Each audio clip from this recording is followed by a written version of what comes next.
Hello, everyone. Welcome back to the introductory episode of The Fifth Factor, hosted by myself, David Lee, aka D Lee for 3, and Ahmed Jama, who could be found at Slip the Screen on Twitter. This is part 2 of a pretty extensive introductory episode that we've done. If you haven't watched part 1 just yet, pause. It'll still be here when you get back.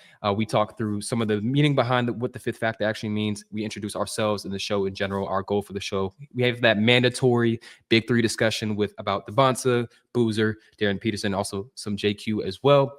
Then you get 2 deep dives in that particular episode with Kingston Flemings and Hans Steinbach, as well as a Chris Sinak aside. Now, this episode is going to be a lot more expansive. We touch on pretty much everyone. I defend one of my favorite clients who's a bit controversial in the analytics community. We touch on AJ Dybantsa's compelling idiosyncracies. There's a Tyler Tanner deep dive. There's RSCI surprises and disappointments. I mean, the list goes on and on. It's all in the description. Make sure you chap in with the stuff that we're doing. As of the time of me recording this intro, I have released my draft analytics website, which will be linked down below as well. Please make sure you're up to date with the stuff Ahmed's doing. We're so excited to bring this podcast to you all. We're taking all feedback. Of course, this is our first time doing this together, so the show will only get better for here. I'll go ahead and let y'all get ahead to the episode. Please let me know any feedback, any requests you may have, and go ahead and enjoy. It'd be interesting to talk to Tyler Tanner. Yeah, let's go ahead and get into it. Again, another dude who tiny guard, the tiniest guard. I wouldn't be surprised if Tanner ends up measuring sub 6 foot on draft day. And again,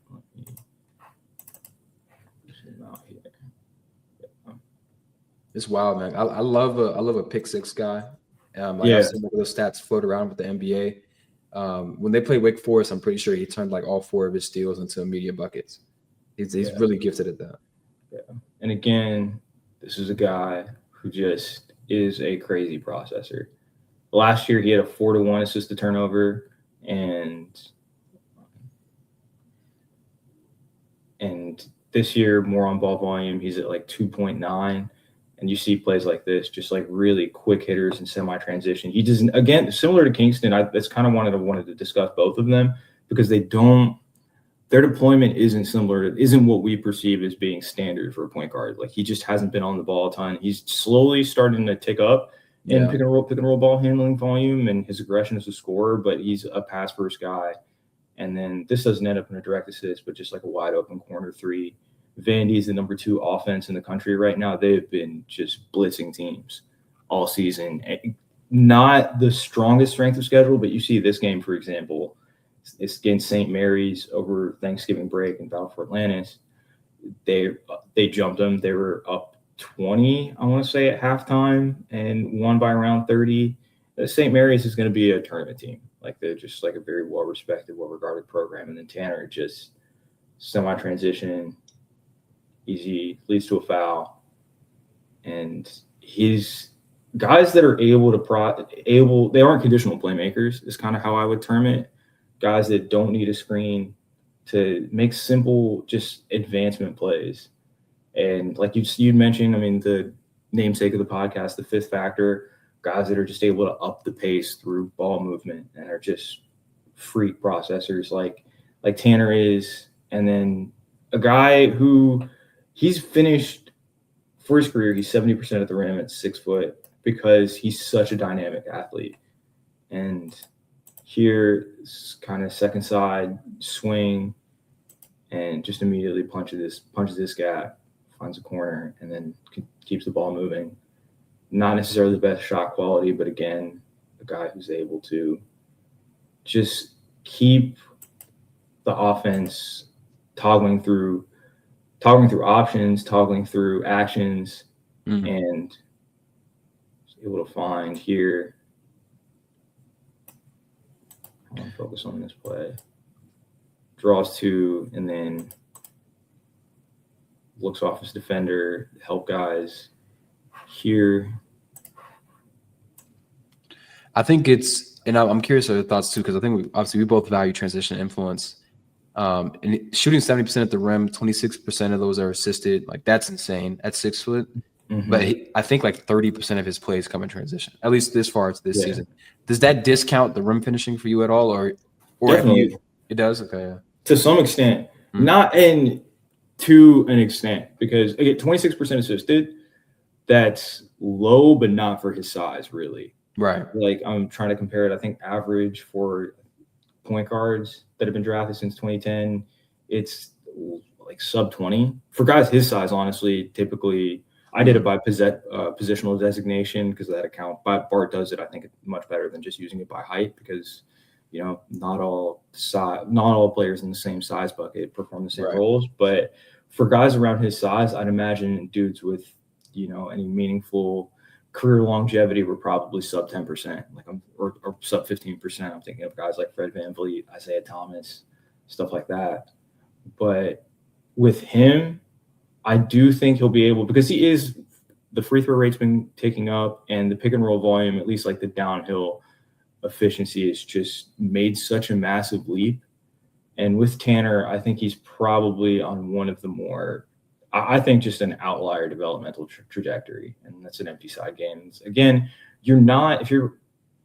I really find myself a little conflicted putting so much stock into what a sub 6'2" guy is able to do as a secondary option, but because of the defensive value and because he's really like a 100th percentile athlete for his size. I mean, he has nine dunks already.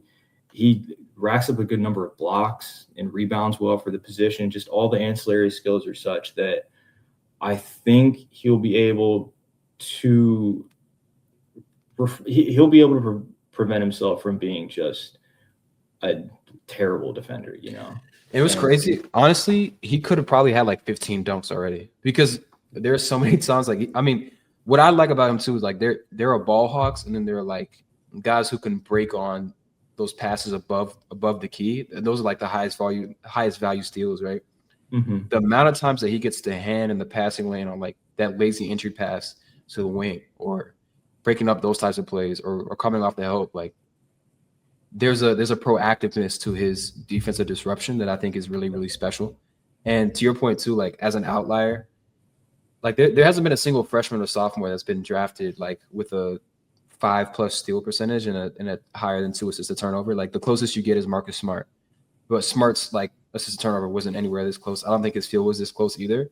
But like you really have to lower those baselines to get like an actual meaningful sample. So I think it's just kind of points to the fact that like at least through 10, 11 games played, I think they played 11.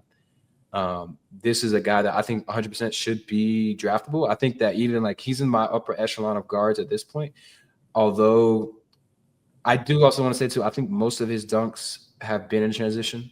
I want to say, but even like the finishing in the half court, like it looks translatable to me. Like whether it's the fluidity or the explosion, like he's able to sort of carve out space for himself that, you know, most 6-foot guys aren't able to. And to your point too, like the ancillary stuff is good enough to where I'm like, okay, he's going to be able to impact multiple facets of the game. So I'm a big fan of him. Like he's definitely he's on my radar as like one of the better guards in the class at this point. Yeah, and I think what's going to be so massive for his growth plate is just being capable. I think he's one of the few guys in this class I think could end up being like a starter caliber player, starter caliber point guard, just because of, again, the ascent he's been on. Approaching things from a grassroots, I really like establishing pretty strong priors going into the season. And looking through, and Tanner candidly was not on my radar going into last season, but looking back at his high school progression to now, I wouldn't even say after his junior year I'd profile him as a high major caliber guard.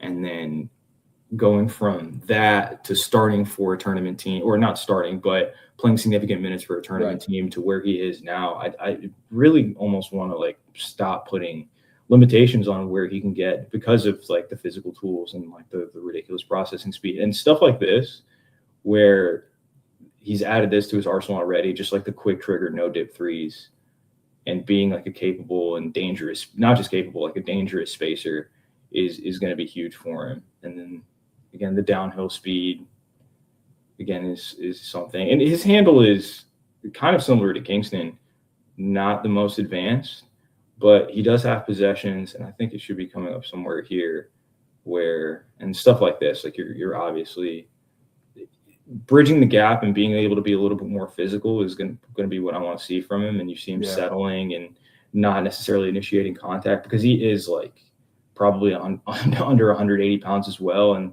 these cross mass possessions where he can't quickly and efficiently generate paint touches are kind of a concern. But and then, yeah, most of his turnovers that I've seen have just been, somewhat. And you see him on a 7-footer. He's not really able to take so many dribbles to kind of create anything, and just ends up making a kick out.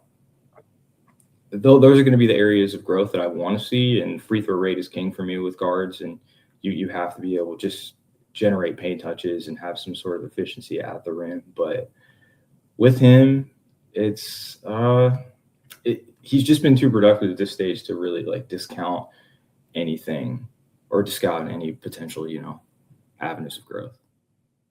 Yeah, I definitely agree. He's gonna be real interesting to watch. I want to talk through a guy who's pretty familiar with most people, and that'll be AJ Dybantsa. And that's the kind of precedent we're trying to set on this podcast. We're saving, the projected top 2 pick until an hour in.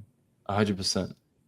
What I'm really interested with AJ is like, there's an interesting sort of like discrepancy, I feel like, with his pick and roll shooting numbers versus his playmaking numbers.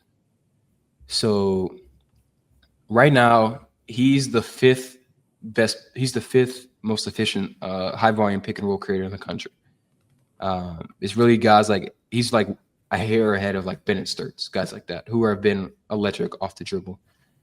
And AJ, let me make sure I pull this up. Oh, that's the wrong one. But what really intrigues me though is like the numbers as a passer aren't exactly there. And I don't think that AJ is a deficient passer or anything like that. But I just kind of want to walk through that thread a little bit because it's intriguing to me. I don't remember if KD said this or if a coach told me this. I want to say KD said it, but like when KD talks about his scoring process, he's like, he loves the hang dribble because it kind of gives you a pause and a moment to evaluate the defender in front of you is doing, right? Like, so if you go to the hang dribble and then backing up, it's an automatic pull up. If you go to the hang dribble and they step up, you attack that top foot. And whatever it may be. Like, it's a very simplistic way to say it, but like, I think AJ employs a hang dribble really well. Against drop, like, it's pretty automatic for him. You see, he starts with the hang dribble to sort of evaluate the defensive coverage. He's going to get back to the hang dribble, and there's Eric Ribe, and it's an immediate pull up. And I think that his scoring process as a pick and roll creator is very refined. Like, he's very comfortable there. I think that's why he went to BYU. I think that's why he wanted to run an NBA offense as a freshman. But where I think he's leaving some meat on the bone is as a passer. I don't quite feel like it's there yet. Again, you're gonna see that same hang dribble here when he's gonna operate this screen game. He's gonna spin off of it. They're gonna get back to a rescreen, and you're gonna see that hang dribble and step into that pull up too. Now, what I think is interesting about AJ though, when I talk about his scoring process, like, he actually isn't rejecting screens a ton. And from what I've done, like logging Hawks games, it anecdotally, I haven't finished the entire season, but like, rejecting screens seems like the easiest way to generate paint touches, or even just like the more efficient way to use screens. At least you got to be able to have that in your bag. I want to say like AJ's rejected like under 20% of his screens, and I don't have any like quantitative analysis on that, but I think the like being able to reverse direction, especially like if it's a slip, I think that's where you can really like set up a defender, because at this point his defender has completely opened his hips up to the sideline, and so a crossover here or behind the back like sends that momentum going back the other way, and I think he can get to a pull-up jumper, whatever it may be. But because he's so athletic and because his strides are so long, like, he's gathering above the free throw line, and he's still able to get a decent shot off. But I'm not always a fan of what he's doing as a scorer, because in this Wisconsin game, I thought there were moments where he missed a lot of reads, even on one particular possession, right? So he's on the board. They're going to flow into some offense here, and when AJ attacks here, like, I think that another thing he's got a lot of praise for is like adjusting after halftime. And I think he has to see a coverage multiple times for him to understand how to attack it, because Wisconsin had been hedging all game and he didn't have like the best answer to it. Like, you don't want to be pushed up the floor a ton. And I think that you should know that the hedge is coming, and whether it's going further up the floor and making that pass longer, I think just kind of complicates things. Like, you can reverse pivot, you can try to attack the big a little bit more. I think he does a good job waiting for that help defender to clear out before he gets it to him. But like he's not as confident or decisive as a playmaker as he is as a scorer, which I think most wings are kind of that way, but I think that's why his numbers are so different. Because again, it's the same. You're going to see the same coverage. What I like here though is like he uses that head fake to at least get the big in the air. But when he drives this right, I think there's a window here. I can understand you don't want it being dumped off, but even like I don't think it's a bad thing to kick it out to the corner either. I mean, you got 3 guys on you. Now, is he capable of taking shots like this? 100%. Can he finish them? Can he draw fouls? Like his free throw rate is pretty good, whatever it may be. But like I just think it takes some time to figure out like when the hedge is coming. I think this is like against the Miami. Yeah. So the Miami was hedging him too, right? Here they're running a horns out action for him. They're going to step over the screen. Here comes the hedge. And he waits it out, and then he gets to like a floater. But then this time, now that he knows the hedge is coming, he's just a lot more, I guess, like refined as a decision maker. So again, he's that Iverson cut. He knows the hedge is coming. He's going to reject it this time. And now it becomes a one-on-one situation where he can win with his length and his size. So I don't know. I think it's completely fine for a guy his age to like need to see things multiple times to figure it out, especially because like his chaining of combos and what he can do with the ball in his hands is legitimately special. Like I thought that, guys like to talk about like shin angles or getting low on drives. Like for him to do this at 6'8", here's that hang dribble again. He's going to attack this lead foot, and that crossover and getting that low to the ground at that size, like he just kind of charges up a lot of power, I feel like. And he just has if he's not this low, like I see this a lot with like guys like Jalen Johnson or Paolo, like they just don't have the flexibility to get low enough on their drives to not get their handle dug on or have some turnover issues as a handler. And I think that he'll be able to avoid some of that just because he's so freaky and fluid, and because he'll be able to get low enough. But I want to share this combo from him too, because I thought that I don't always see creativity from him as a scorer, but I think that there's times like this where he's setting up for the screen and then sees he's going into the drop. Then we're going to go back, and then here you can now set it up that big should have set a court top screen. But like this is the type of stuff like this is real manipulation as a scorer that is his next level. Like an NBA level big is going to sit there and screen off both of these guys, and now it's a dunk. You know what I mean? So the scoring process is there for me. I think I want to see more as a passer because like he's just so predetermined a lot. Like for example, here against UConn, this is a set play out of bounds, and he throws this and decides he throws it before even reading the help. Like he's just like, hey, this should be open. And I forget this UConn player's name, but he did a really good job like holding a low man in this game in general. Yeah, Malachi Smith. Yeah. And so he's able to break that up because like AJ doesn't do anything to move him. He's not like even reading the defense really. And there's a lot of times where it's just like there's nothing good coming out of like some of the stuff, the decisions he makes as a passer. Like again, here's a hedge. He's patient. He's gonna attack downhill. I think anytime you pump fake twice, you either gotta jump into him or you gotta reset it back out. And he's pump faking in, and I don't even know where this pass was trying to go. But then there's moments too where it's like, okay, this was like a really, really nice pass. Like I really like this pass. I don't think they ended up scoring here, but spread pick and roll, and he's going to the big like slows down here for a pocket pass, but this is like a wraparound bounce that would have led him perfectly to the rim, and it ends up being a turnover because the big stops. But that's an audacious. This is one I haven't seen before. That's a wild pass to attempt.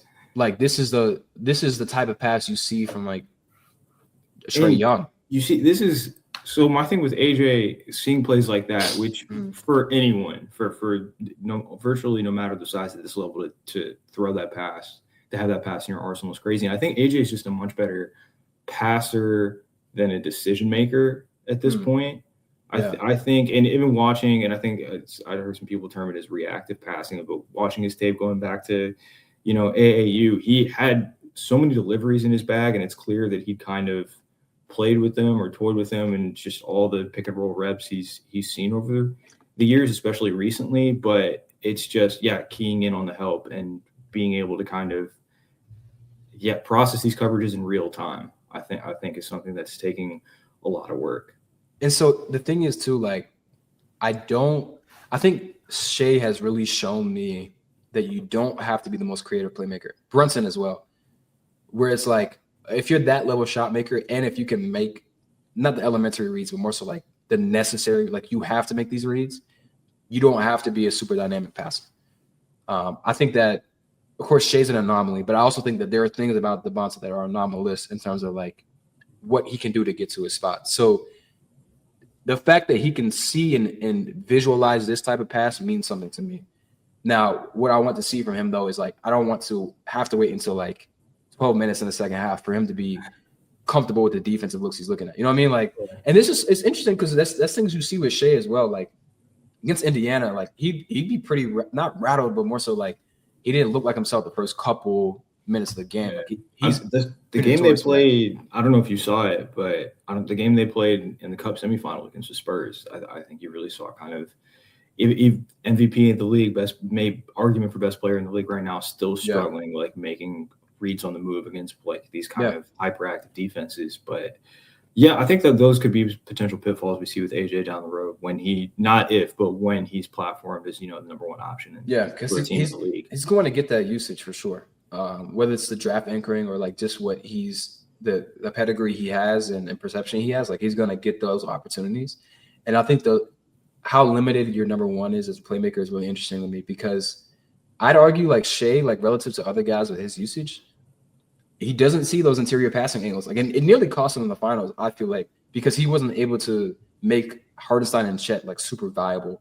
And also those guys didn't have a ton of chemistry together. But like, those are the things that I think about with a guy who's like a number one or someone who's going to be assuming that role, because I just don't really see the same confidence with him as a passer as I do as a scorer. And, if he's going to be super efficient, that's fine. But it's like, he doesn't always look like he's, or even appear that he has much of a plan.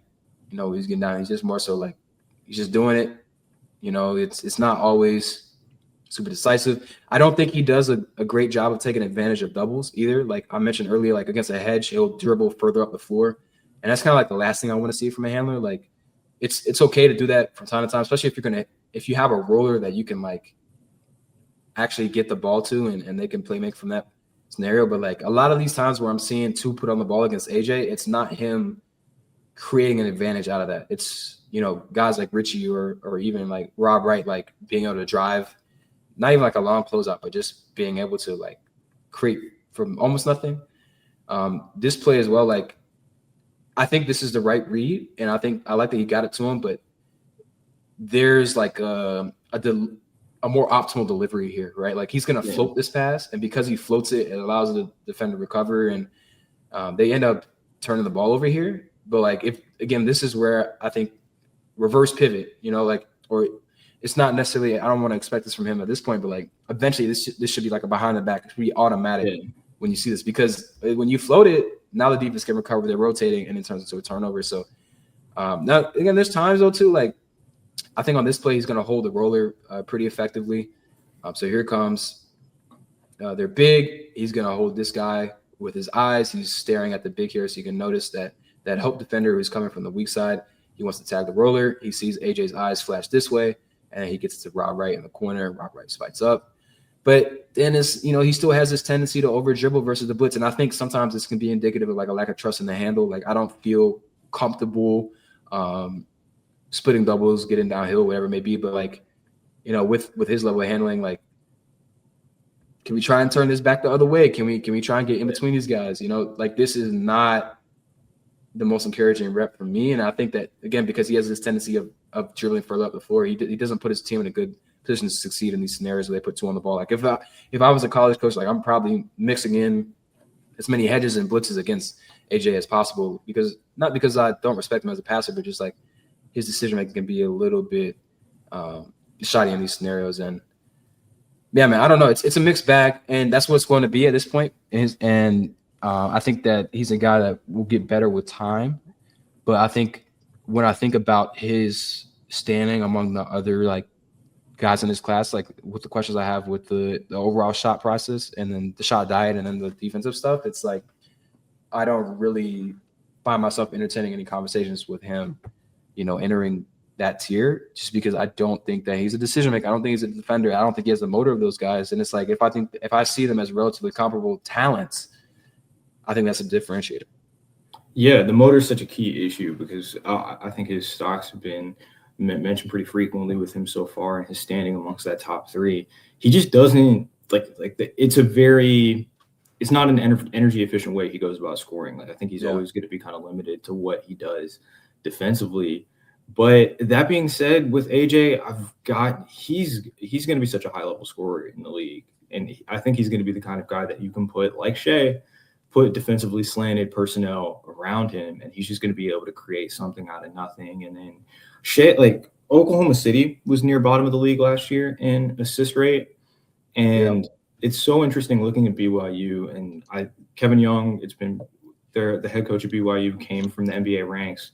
And it seems like in his short tenure there, he's been very intentional about kind of letting the team's offense take the shape of that, their number one guy, or like, take the shape of the number one guy. Last year with Yegor Demon, they were really high, or definitely up above average in assist rate in the team. And you see these kind of like taking these like short closeouts and turning them into like flyby closeouts, was because Demon operated so on schedule out of ball screens and was, like we mentioned with Kingston and Tanner earlier, like a proactive passer, whereas AJ just isn't. And now BYU's near the bottom of the country in assist rate because they're still a very good offense because you can build the boat out of AJ isolation scoring. Like he is just that gifted about getting downhill. He has an incredible touch as well. I mean, we've seen the handle. We've seen he has a 60% free throw rate, and he shoots for his career. He's 80% from the line over 400 attempts. That's ridiculous. That's just like such a well-rounded scoring profile. But there's just going to be limitations, and I'm definitely curious to kind of see if that free throw rate is able to kind of maintain in that 50-60 range. He's kind of an undeniable offensive player, or at least like offensive number one. Yeah. So if you, not to draw like a one-to-one comparison between these guys, but if you had to envision like the level of like efficiency or efficacy as like this primary creator in a very defensively slanted environment, do you think he's closer to like a Cade Cunningham profile or like a Shea? Do you think it's going to be more of like a turnover force, like high efficiency, or more so like a middling efficiency, but this is like a really good defense? So I think Shea, for sure. I think he's a much better offensive player than Cade was coming out. And it's because it's the benefit of, look, we love the playmaking, we love the pick and roll manipulation, but at the end of the day, it's just not seeing those passes or being so scoring oriented. He doesn't turn the ball over ever, which is crazy. Yeah. And that's what BYU's offense is, why they've been so successful though so far, is obviously you have a 30 usage guy who can score in isolation, but they never turn the ball over.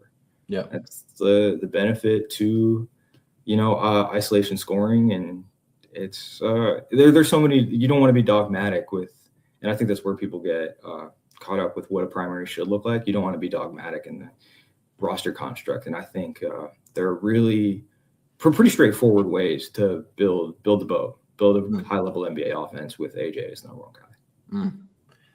And that's something to consider too. Like I think the ease of putting an offense around him will be interesting, because I think that, I would assume, and this is something I've thought about too, like is it easier to find defensive guys to put around an offensive guy? I'd say yes, but I also think it's just because the perception or obviously the usage will funnel more into your offensive number one than will be your defensive number one. But if I could put 4 league average defenders around Rudy Gobert, or I could put 4 league average like offensive players around Shea, like which unit would be like more effective is things I think about, because I think that you just have more influence on offense. So if he can get to that neutral on defense, which I think he really has no excuse not to be. Like if he isn't, then it's just like honestly like a flat out disappointment. He just has too many tools, and like I would consider that like kind of like unacceptable, to be honest, like with what he has. And I don't really envision where he wouldn't be able to get to that. Like I think like that's really disastrous, and I don't think he's like a Cam Reddish type of guy. Like, obviously, I don't have info on him, but like, I don't think he's gonna be that type of guy. It's interesting to think about him. I know we touched on Sanak, but do you want to sort of run through like these RSCI surprises and disappointments? I know you listed some guys. I have thoughts on all of them. I know Hines was like one of those surprises for you. My dude, man. Yeah, I love that guy. I'm really impressed with like his mobility, like for how big he is. Yeah. I think he's pretty fleet-footed. Now, the block volume has been crazy. It's like 18 block percentage, which is nuts. And he's been good against comp as well. They only played like 2 top 100 teams, but like his numbers have been good against comp. He's fouling a ton, but I think that I can't remember if it was you or someone has spoken about like it's not always the worst thing to be fouled, like pretty prolifically fouling, like as a young guy. So would love to hear like more thoughts from you about Hines. Yeah, I mean, so he had a really interesting pathway to being landing on Seton Hall. He was a super late reclass, blew up this past summer playing EYBL with New York Rens, where he anchored the number 1 defense in EYBL. It was not the most talented roster around him, and it was so interesting. The surrounding personnel was a bunch of small guys. It really was just, I think, proof to Hines' efficiency or effectiveness as a rim protector. Crazy mobility, huge. He's 250, listed 250 pounds, 260 pounds, something like that. To have the mobility he does, I mean, he's hovering around a 1 steal rate, which is really solid to go along with the blocks. I would definitely I think he's an NBA guy down the line for sure. I would pump the brakes a little bit at the moment for him being one and done, just because the offense isn't there. Like he's the limited finishing and he's not the most vertically gifted guy, but defensively, I mean, he's a game changer, man. He's a game changing rebounder, game changing rim protector, and yeah, I wasn't really, honestly, he wasn't one of the more surprising guys because I was really high on him coming out and just a little bit blindsided by the reclass. As far as like real surprises, Chance Mallory is a small guard. Not to continue the theme with some of the guys we discussed earlier at Virginia. He's been ridiculously good. Just like, I think he has like a 100 free throw rate or something crazy like that. And I remember seeing him in one of my careers. Yeah, now that you said that, I remember that. Yeah, and a 6 steal rate. And I'm trying to think of guys that could actually land in this class so far. I think relative to RSCI, I know you had him on this list too, but like Mingo, I think is probably like I think he could go one and done. I want to ask you though, because like this is when I watched that Michigan State game in full, and I think he's like one of the rare like up-tempo guys that are like awesome decision makers. Like he was pushing the pace crazy against Michigan, but like I never felt like he got too deep on the transition run or like he ever like was without an option in terms of a kick out. Yeah. And I thought like the way he modulates his pace is really interesting. He's in 95th percentile in pick and roll volume, but he's at a 26 3-point rate. And I don't think that's tenable for a guy who's going to be on ball that much. And I wanted to ask you this because I looked at his high school volume and I was like, okay, he's like 44 3-point rate. I'm like, okay, that's better. But then I looked and it's like vast majority of his threes were in spot ups. Again, I didn't watch a ton of his high school stuff. Do you think he's just not as comfortable as a pull-up three-point shooter? Do you think that's not really like what Penn State's asking him to do? But I think he has a lot of those other things I look for in a guard. I'm concerned about the rate.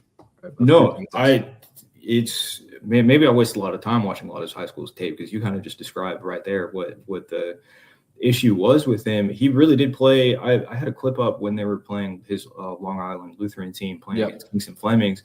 Dude, he basically played as like a wing. Essentially, they played 3 small guys, and you could do that because he is, as far as I've scouted, the best guard rebounder I've seen. He's just, for not a very vertically gifted guy, he's a just preposterous rebounder right now. And I mean, you see it's carried over to college so far. 100%. And so they could play like that, and he just was able to catch and shoot spot ups because there was other playmakers, other creation up and down the lineup. But then in AAU, right back down into the 20s because he was playing on ball a ton, probably the highest on ball play type frequency of any AAU. Y'all could probably tell.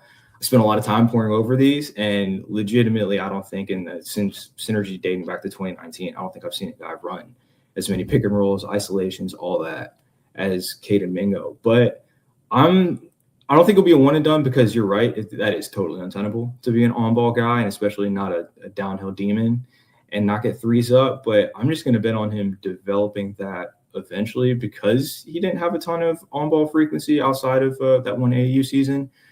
but like you said, the processing is just super outlier. I don't think it's for the on-ball frequencies out of Penn State and AAU, just always stellar assist to turnover. I've turned Mingo, and I've been, kind of comparing their profile side by side as freshmen. I think he has a real chance to kind of be Gen Z, Gen Alpha, whatever they are. But I think he has a chance to be the new age Fred VanVleet. And just the turnover economy, the steals, he's still at like a 4% steal rate. He rebounds like crazy.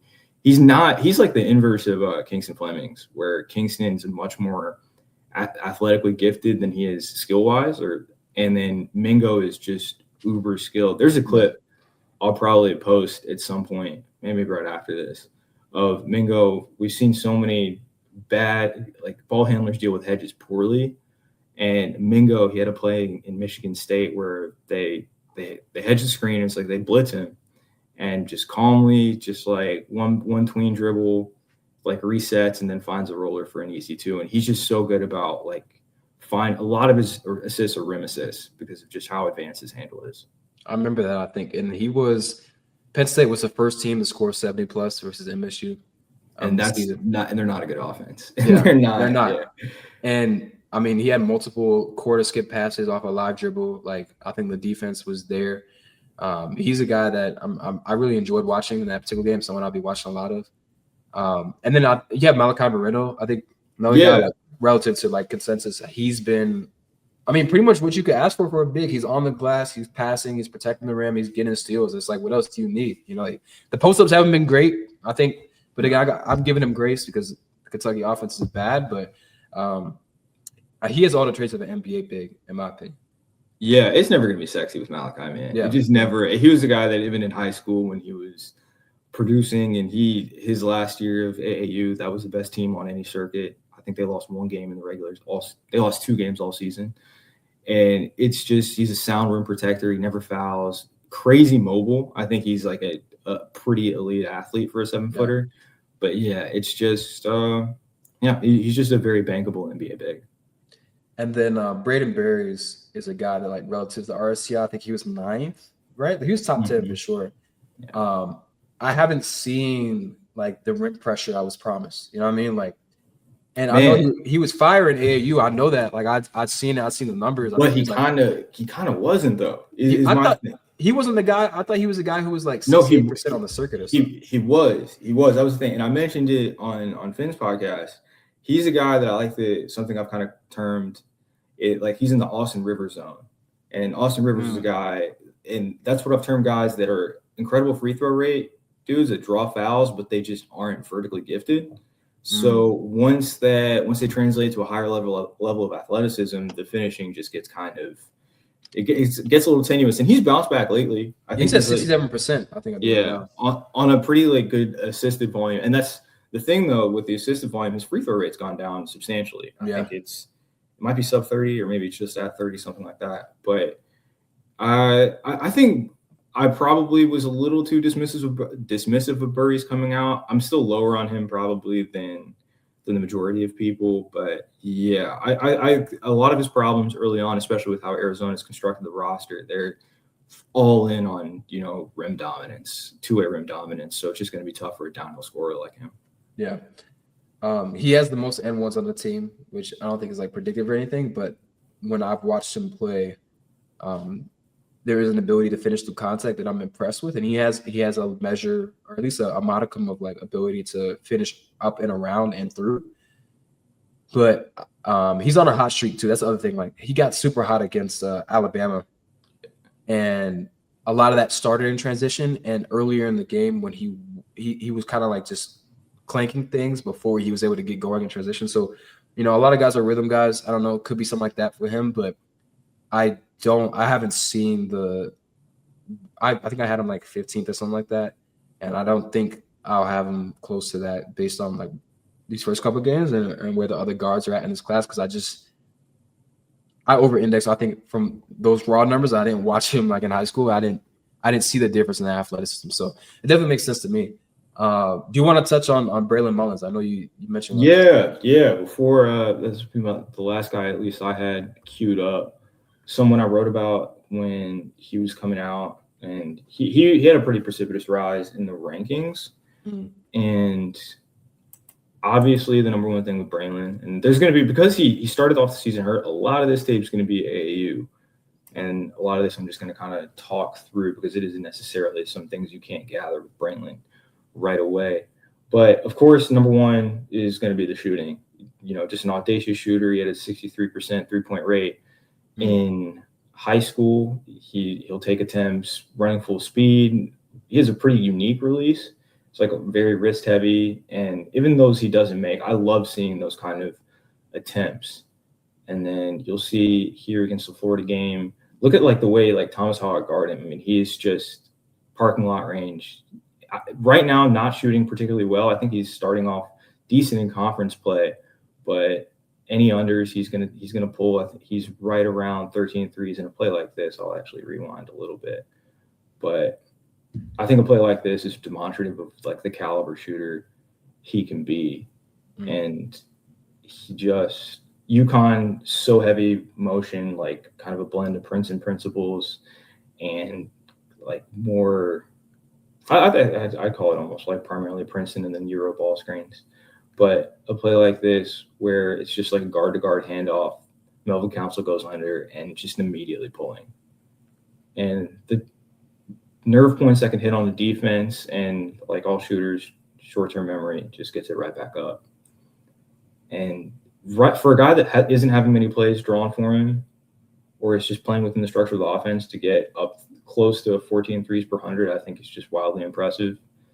And just with his resume, I'm expecting these to fall. Yeah. Eventually, and then obviously, and then he'll have like these slice screen-to-screener plays that he'll be using. My biggest thing was he had a paltry drive volume in AU. He was like 8% drives, which is, for a really high usage player, just very alarming. For a really high usage 6'5" player, extremely alarming. Like pretty low pick and roll volume. And he just been a pure specialist, which I know we're moving away from. And really, I can't think of many guys that have managed to subsist as like pure specialists. But the ones that do, I'm thinking of guys like the AJ Greens, like the not necessarily Duncan Robinsons, but the Sam Merrill types. Yeah. They've done it because obviously the 3-point volume is going to be consistent, but then they have kind of the ancillary complementary skill sets. Then you see the same slip to screener, and then he's developing. He almost none. His shot profile, for as jump shot heavy as it was, almost no pull-up volume, which was like, again, something I was worried about last year. Something I noted with Liam McNeely was he had a very similar kind of issue with his shot profile. He just didn't seem to have many counters out of movement sets, and already Braylon's looked much more comfortable coming off of screens. And you can debate the process, but again, his playmaking's limited at this stage.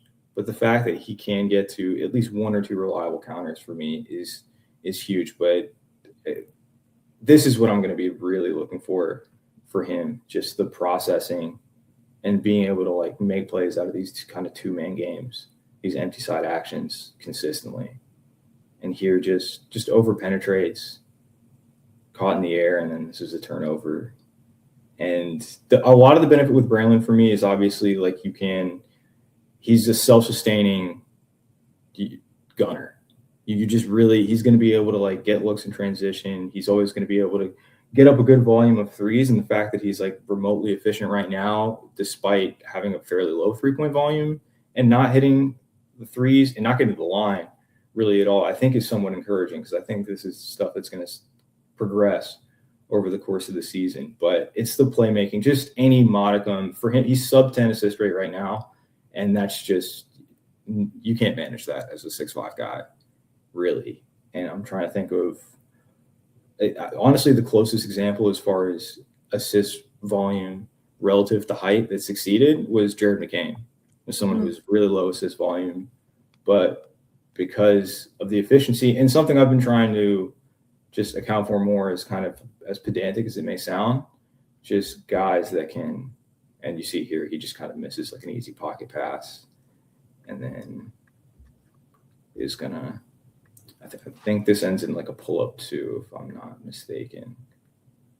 Yeah. Do you rate the defense at all? So I think with Braylon, yes, considering he's a guard and he's being tasked as a wing right now. And I think that's where the issue lies, because he's fouling a ton right now. He fouled a ton in their game against DePaul yesterday. I think he's at like 5 or 6 fouls per 40, which is, I'm not going to say there's not really a lot of positives to glean off that. But I think with him, and again, just handle issues on this tape, but with him, I think relative to his mold, yeah, I rate the defense. And you look at someone like Sam Merrill, who I mentioned, for instance, he's actually by impact metrics been a good defender. Yeah. And I think you see in Braylon's tape the instances where, I can skip ahead here, the instances where he has quick hands, he's extremely active, extremely good motor, and he rebounds. He rebounds really well. And I think I have some of those towards the end of this. But yeah, this is just some instances of his defense and rebounding. Yeah, I think the 6'5" is a big thing here, because I think AJ Green, for example, he gets a rep as like not a positive defender or not a neutral, but he's pretty clearly like neutral at best. Sam Hauser, he's a lot bigger, but like being strong and also having that frame lets you be a more willing and better screener on the offensive end as well, which I think for a movement shooter, like when you could set those rip screens and then slip it and then come around and actually come around that screen from a big, and now you're curling it into a 3, and the comfortability he has, not just with the spacing, but the way his feet are aligned, I think is going to make him a really potent offensive weapon. He's already like in a collegiate context, obviously like great system for him as well. But I do wonder, would he have been better served, in your opinion, like long-term wise, if he would have went somewhere where he would have been asked to do much on ball? Or do you think like that's a little bit outside of his realm of possibility in terms of skill set? Like, do you think like he's in the role that he should be, maybe at the collegiate level, but also the NBA level? Yeah, so I think the on-ball stuff, because they need it, man. UConn's offense is going to need him to, and that's kind of what I want to discuss him, because I'm buying stock as the season goes. I think he's going to be tasked to play on the ball a little bit more, and I think he's going to succeed doing so. But I think this is fine for him. I think, yeah, I probably would have. I think Michigan, for example, was a school that was amongst his finalists. That would have been good.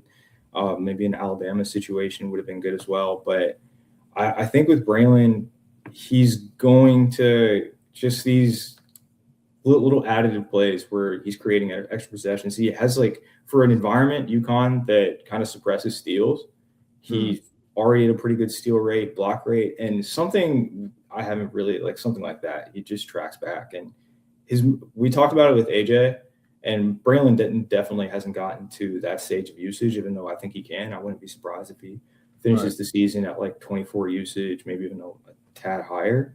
But something with Braylon, he just has a ridiculous motor. And a play like this where he misses possession, just quick deflection. And you kind of see those throughout, just much more physical than you'd think and much better rebounder. He's like a 6 offensive rebound rate. And he's just a much better athlete than anyone I think would expect off of what we'll see in the UConn tape. And in AAU, he had over maybe it was 25 dunks. The majority of his rim attempts he was dunking, which I thought was very unique for a movement shooter type, and something, again, with how well manicured UConn's offense is, for lack of a better term. Like, they're toggling through. They're always bottom of the nation in pace because they're toggling through so many different actions, and it's worked well for them, obviously. They don't play in the open court a lot, and it kind of masks athleticism.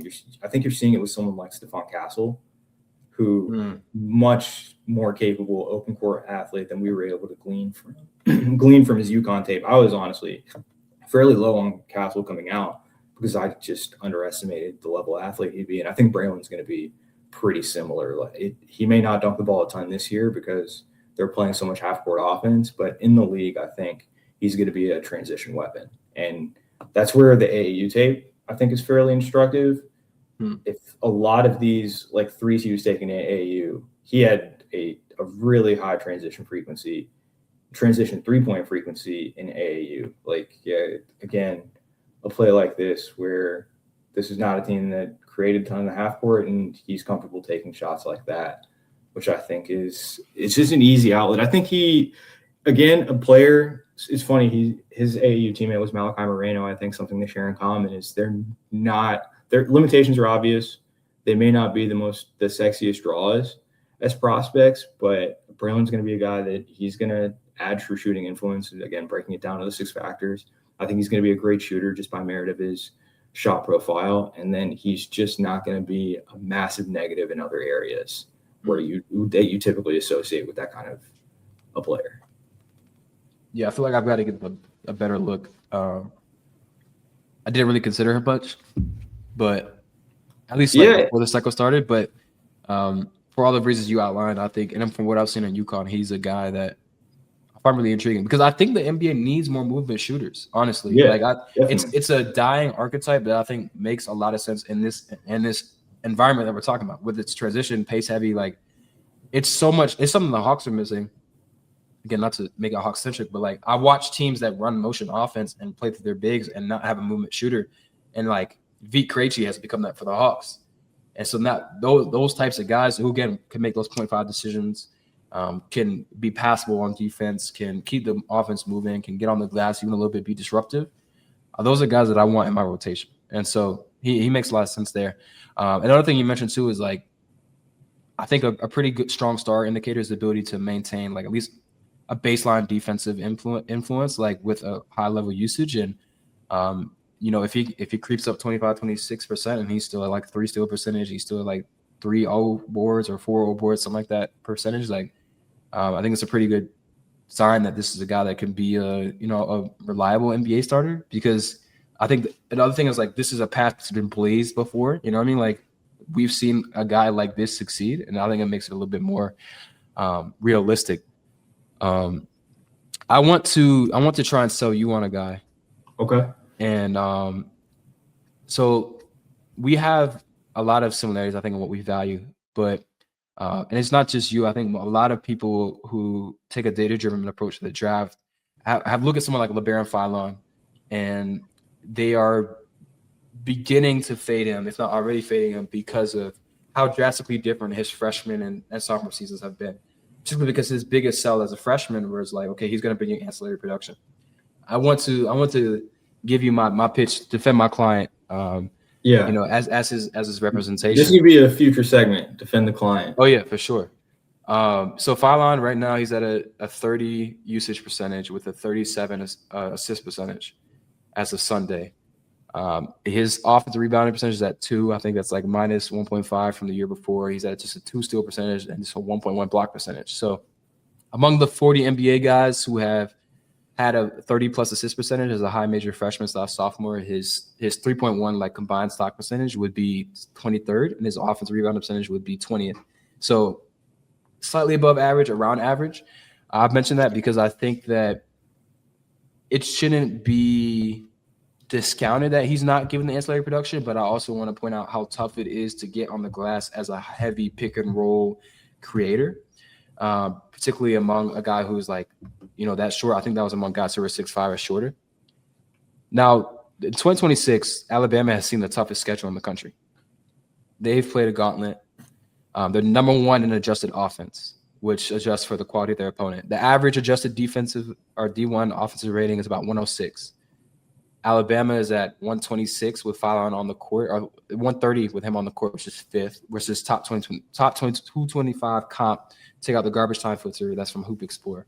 With him off, that balloons to like about the highest rate, offensive rating at 141, but their 3-point percentage is also jumping 8% there. It's like a smaller sample, it's 155 possessions.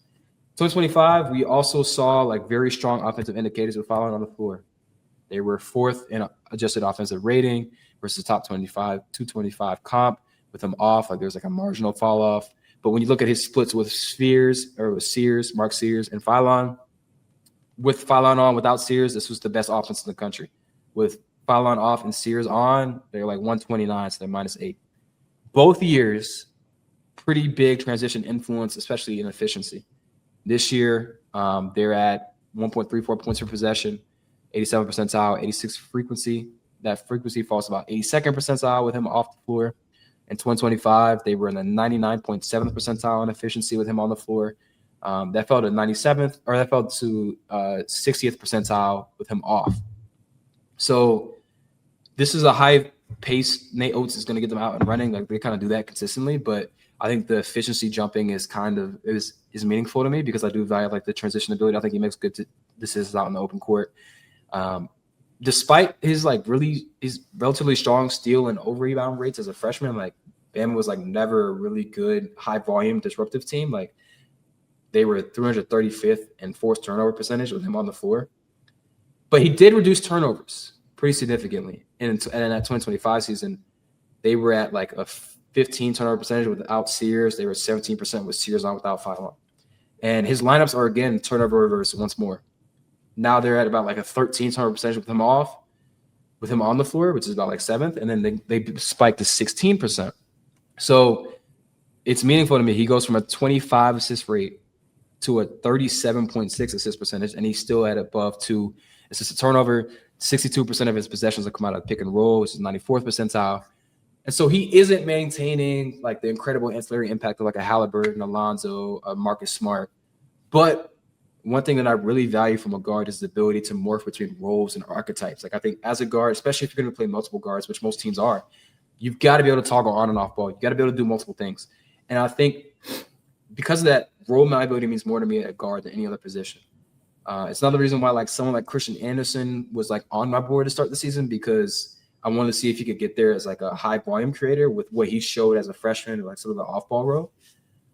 But he never had a hint of the ancillary stuff that Philon has a hint of, right? Like if it's definitely fair to say, okay, he's not showing it now in a high usage role, but what if he can toggle between this on and off? Like, could this be Nembhard if he was actually good on offense with a little bit less defensive impact? Among freshmen, these are the freshmen, high major freshmen who had an offensive rebound on 3, assist to turnover above 2, and a steal above 2. Since 2008, it's Flagg, Lonzo, Knipple, Kason Wallace, Trevor Keels, Remy Martin, and Nick Lathis. And that was Philon's freshman year. Sophomore year, though, he's at a 30 assist percentage, 30 usage. Freshman, sophomore, high major. Among guys who are 6'5", Trey Young, Markelle Fultz, Chris Dunn, Isaiah Whitehead, Isaiah Collier, Jawan Evans. So, like, mixed bag there, but I think the being able to live in those two realms is attractive to me. Because I think the baseline for where he can be is somewhere between those two, like, extremes. I don't want him in this super on-ball role. But could I scale him to 26? What would he look like at 26 usage? Like, how much more ancillary impact do I get there? And I think that's why I'm still in on him, because I think that there have been improvements as a rim finisher. There's still been moments where he's working off ball and getting the backdoor cuts out of elevator actions or out of horns. Like, the ability to still give you impact off the ball is there. The shooting has been better. The off the dribble shooting has taken a leap. What I think is most concerning, like outside of like the ancillary stuff, is like the defense. I don't think it's been nearly as good. And I don't think Alabama has been good in general. Indeed, I think they're like 70th, something like that. So I think he's scaled up to a point where you're losing too much ancillary for me to be comfortable with. But he's still powering this offense. Also, Aiden Holloway's been pretty good too. But like he's still powering this offense pretty well to like it's relative to their comp. And so if he continues this trend of like being a positive offensive influence guy who can give me, that ancillary stuff, and I think that you can dial him back a little bit and have this guy as a secondary ball handler who can hound defenders, but also like run that weak side pick and roll action and create for himself as well. I'm interested. Is that in the least bit a bit intriguing? Yeah, no, it's more than the least bit. I mean, LaBaron, again, a guy I was really high on coming out of high school. I thought he was one of the more under the radar, under recruited, or undervalued guys out of his class. Honestly, still exceeded expectations in year one, but the shot profile obviously was a concern, like, or at least the shot distribution. Like, he just doesn't get threes up like that, and I think it's kind of, or at least his 3-point rate is somewhat stagnated compared to last year, which you expect for a guy being more on the ball. But even for the ancillaries, like again, they've declined with like more of an on-ball role, but they're still solid. And It's not bad. No, and again, like you said, Alabama, beyond like being a low turnover environment, they are near the bottom of the country.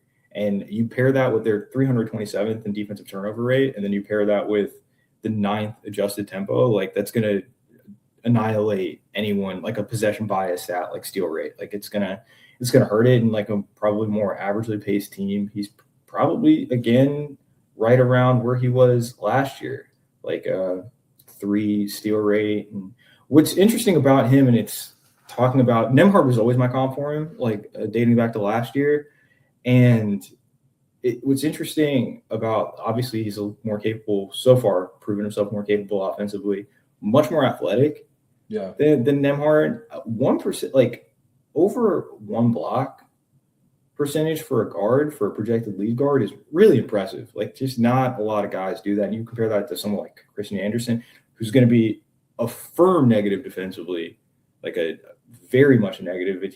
I think block rate is, amongst other things, obviously a part of that. It just kind of shows like the discrepancy in size he has between, and other guards. But with LaBaron, it's I just at a point, man, if he's going to shoot 60 true shooting and again carry the #1 offense in the country, there's only so much I can knock him, and I may be just kind of splitting hairs worrying about the shot profile and the stocks, like guys that are that productive at his age, they'll figure it out in some capacity.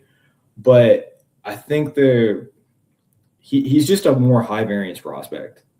And that's kind of where a lot of my concerns lie, and compared to some of the other guards, like a Fleming's, like even someone like Bennett Stirtz, I think is more kind of a safer proposition than LaBaron, because he should shoot.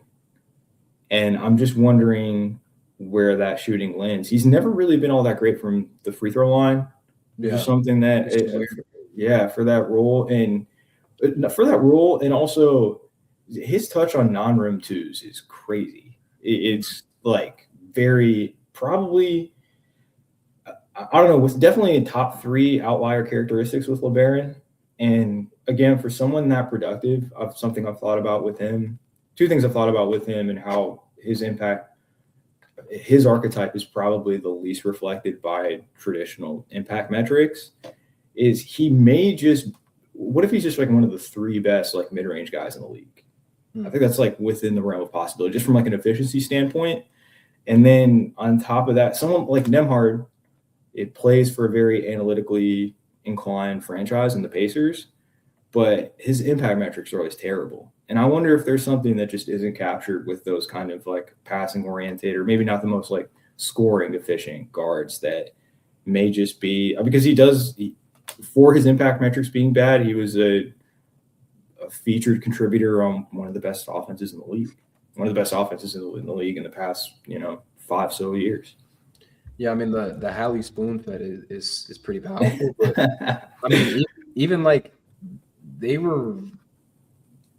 was like their first year where like they were better with Nembhard on the court versus off, and they kind of like flipped back this year, and like his splits like with and without Hallie were always bad, and I think like if I could get 10% more offense and I'm losing 10% more defense, I don't know what that exact baseline would be, but like maybe more like 20-30%, maybe more, because Nembhard is a negative, like quite honestly, he's a negative until he gets to the playoffs and then something happens. But I think that it's enough for me to say, yes, 100%, it's an outlier, it's a variable, yes. But I think if I had to make a bet on a guard, I like that's somewhat of my reservation with Stirtz. What does he have to be in this role? And the other thing is too, like he is 6'5", but Bennett, I think is he 6'4" or 6'5"? I thought. I think he's probably going to measure 6'3". Oh, I thought he was 6'5". I don't know. Okay, so if that is the role that he has to be in, okay, is there one, room on the NBA roster, but 2, like can he demand enough usage with the way that he sort of goes about his scoring? And I think the off the dribble stuff has been so crazy with Stirtz. So like that's kind of like gone away in my mind. And I don't like basing the way I view a guy when they play like.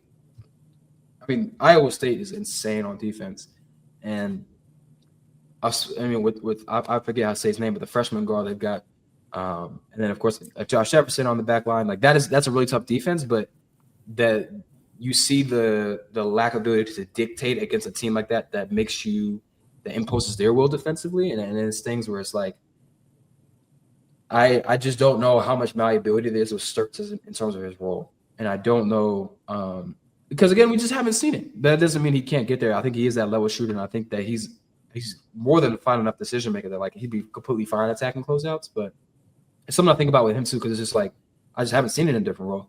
And can I project him to be effective in a different role? I don't know. Yeah. No, those are all valid concerns, definitely. And yeah, Bennett's going to be a really interesting evaluation to see. I've always, because I was really high on him last cycle, I've always kind of been more of a supporter, more of a fan of Stirtz compared to a lot of these other guards. But in general, LaBaron is a good bit younger, but I do think Stirtz will be able to play that role just because of just how outlier effective he's been in like a pretty prohibitive context. And just another thing with Philon, comparative to Stirtz, Philon, great passer, great processor. The margins are so thin at that role. His turnover economy is like good, not great. Yeah, which is something that I really prioritize with Stirtz. That you just never turning the ball over and getting the line, despite them playing the slowest pace in the country last year, getting the line more consistently than LaBaron. Although LaBaron's free throw rate's creeping up, it's like over 30%. It could continue to climb, but with LaBaron, I wonder again, like you said, with Nembhard, that comparison, if he's substantially better offensively, but admittedly he's a not great offensive player, but then also meaningfully worse defensively. I don't know how valuable that would be. He's firmly, for me right now, LaBaron firmly in the top 20, projected to be an NBA player. He's a second contract guy, but lottery, I just think just a very like fungible kind of player, as most guards are, honestly. Yeah, they're going to be nebulous for sure, and I understand that for sure. He's not going to be the. I do want to say like the reason why I like him is just different from others. You know what I mean? Like it's not. Yeah. No. I think that the malleability is valid. The fact that he could get on the court and contribute with a guy like a Helio guy like Sears was last year. No, that point, the defense was well constructed. I'm gonna say your client passes to a conference play. Yeah, Yeah. That's for sure. I mean, this is what I've noticed too. Like I haven't always paid a lot of attention to the NCAA like this early. It's just like some dudes just play hilarious comp. Like it's just, like it's just impossible to tease anything out. To tie a bow on the guard class, you had a question about Mikel that I think you want to discuss. Just about his scoring process and so like the margin of error he gets, because that is, if we talked a lot about 3-point rate, like he's doing that. He's finishing at the rim. He's shown some explosion. What are your thoughts on the scoring process? And I think I like this question you said too, like the benefit of the doubt. How much benefit of the doubt do you give someone with the optimized shot profile? Yeah, and ultimately what it comes down to is the area that you most guards, NBA guards, long-term NBA guards contribute in is just obviously offensively, like what you're able to do for your team shot profile, how you're able to influence like the team true shooting or scoring efficiency is going to be what I'm going to prioritize most with guards, and like how that scoring hierarchy goes as far as, you know, the 3-point rate, free throw rate, just how effective they are generally. And Mikel's just knocked those out of the park to this point. I mean, he shoots a ton of threes and he gets to the line consistently and passes the ball without turning it over really at all. It's the ancillaries are, I think, comfortably the worst of any of these guards we've discussed. Yeah. He doesn't rebound, he doesn't get steals, he doesn't get blocks, despite being like pretty like decently sized. Yeah, but he's actually probably the tallest of all the guards we've discussed so far. I think he's legitimately 6'4". But and with that being said, I'm fairly comfortable projecting Mikel he's gonna be like a 20th percentile at best defender in the league. I think he's gonna be one of the worst. And how justifiable is that for it, despite the offense being probably bankable to be, 85th percentile offensive player in the league, something around there. I don't know. I should probably give more credit to outliers like we've been doing, but if he's not going to be a starter, which I kind of don't think he will, how valuable is that player? I think it's tough. Like, it's because, like, if you're not a starter, then I would want you to be like a Peyton Pritchard type of guy. Yeah. But what makes Pritchard so great is, like, the body control, even the frame for his size, like the way he's able to keep guys in jail, the way he's competitive on the glass, like, for his credit, like Peyton is like, he plays bigger. That's a and that was evident in college. Yeah, like to your point, like at Oregon, he was doing the same thing. And if you're going to be coming off the bench, you got to give me more than just scoring. And in today's NBA, I feel like Anthony Simons isn't starting for the Celtics, and he's like, that team has been better than most people have expected, and it's kind of been in spite of him, or not kind of, it has been in spite of him. But he just has not been anywhere close to one of the better guards on that team. And I don't think the Simons outcome is too unlikely. Also, I do want to mention, like, of course, like, I mean, Mikel's high field too, but it's like the baseline for field is getting higher and higher. And I think more guards are coming in. Like, I mean, you just got to think about like how much more structured I think AAU is getting, and also just how much earlier guys are playing basketball. Like Mikel's probably seeing it. He came into college having seen every pick and roll coverage, And so I think my baseline for what I need as a playmaker from a guy has also just gotten a lot higher. So I think that the offensive process is really interesting. I think it's like 14 threes per 100, which is nuts. Off the bounce. Yeah. He's taking a lot off the dribble. And I think that's what you need 100%. He's also not fouling a ton, which if you're not going to be productive defensively, at least you're not like giving back value there. Some of the half-court rim finishing has been much better than I expected, but it hasn't been on a ton of volume. Like I think he has like 30, something like that. So I don't know. He's not my type of guard, just quite honestly. And it's like the same reason why like Acuff isn't. Like they're just not my type of guard. But if the playmaking was there, that would be the type of guy I'd be like, okay. And I think he's not – I'm not saying he's a bad playmaker, but he's just not like – I don't think he's all world, and I don't think he's like – he's not the level playmaker where I can excuse the deficiencies in other areas. And I don't think the scoring is as resilient, even though the process is really nice. I don't think his scoring is super resilient either.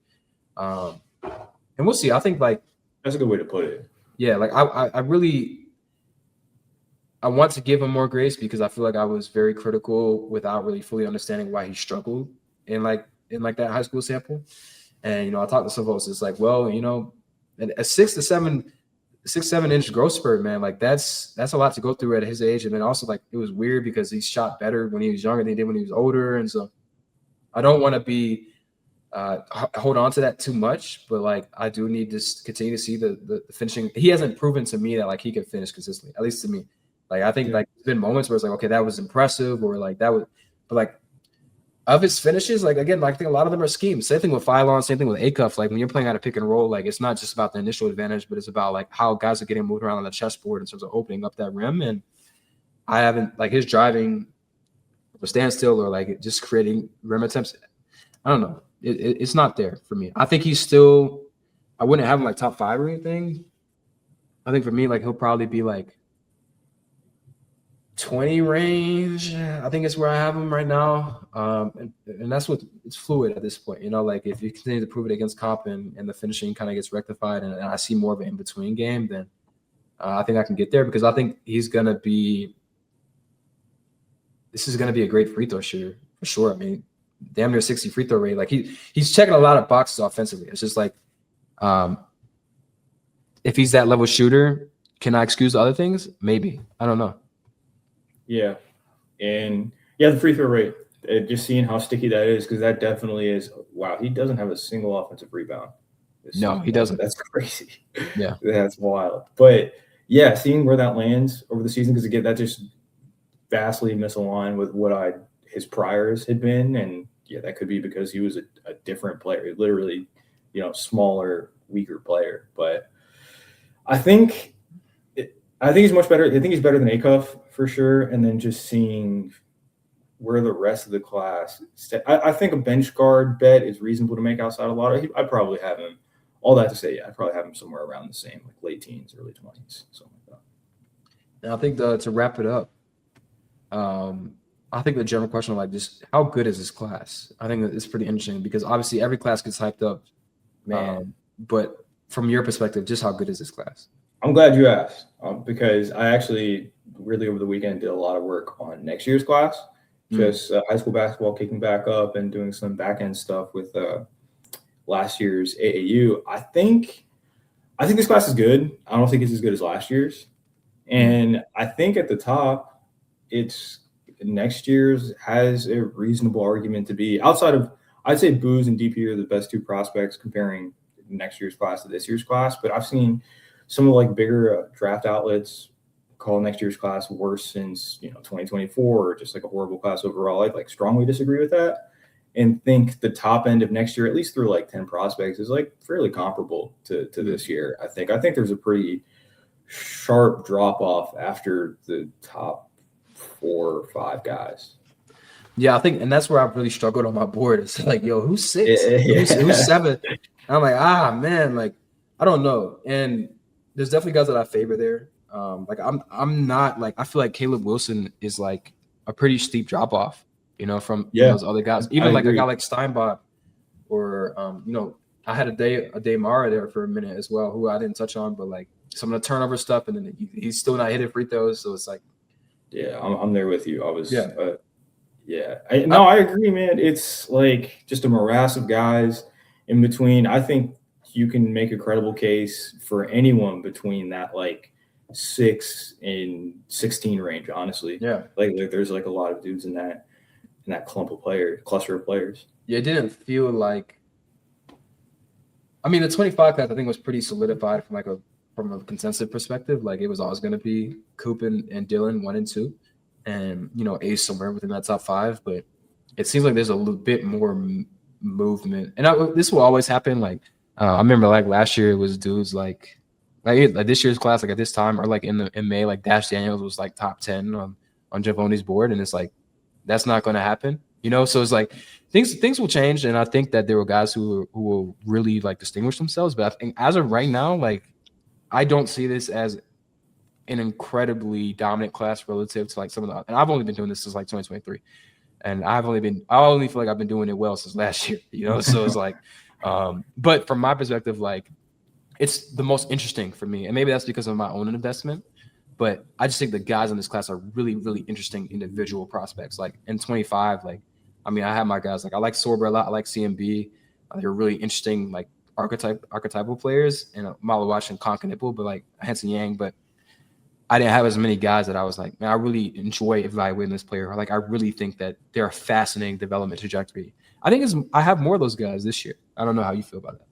No, I agree. Yeah, I think it's because obviously you have the top end guys that I do think are like bankable, all NBA, all-star caliber guys. But what is Caleb Wilson? What does his role look like in the NBA? Genuinely, you could tell me there are a variety of, I think, valid answers to that question. And then, dudes, so many of the guys that I think have that potential to work in. It's weird for how much data I'd said we'd had on pre-NCAA production.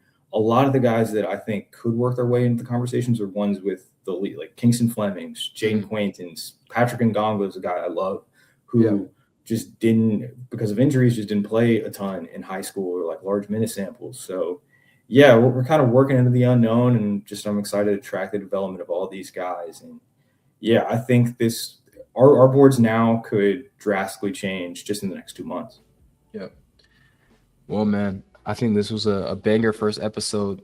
I hope everyone who watches will enjoy this, because I definitely enjoyed doing this. Even the preparation was incredibly fulfilling, and I'm looking forward to making this more of a thing. And we'll set a cadence. You don't want to hold ourselves to nothing too ambitious at this point, but definitely expect a lot more from both of us on this particular platform, talking through prospects, games, whatever it may be. We may do some watch-alongs as well. I know you mentioned that.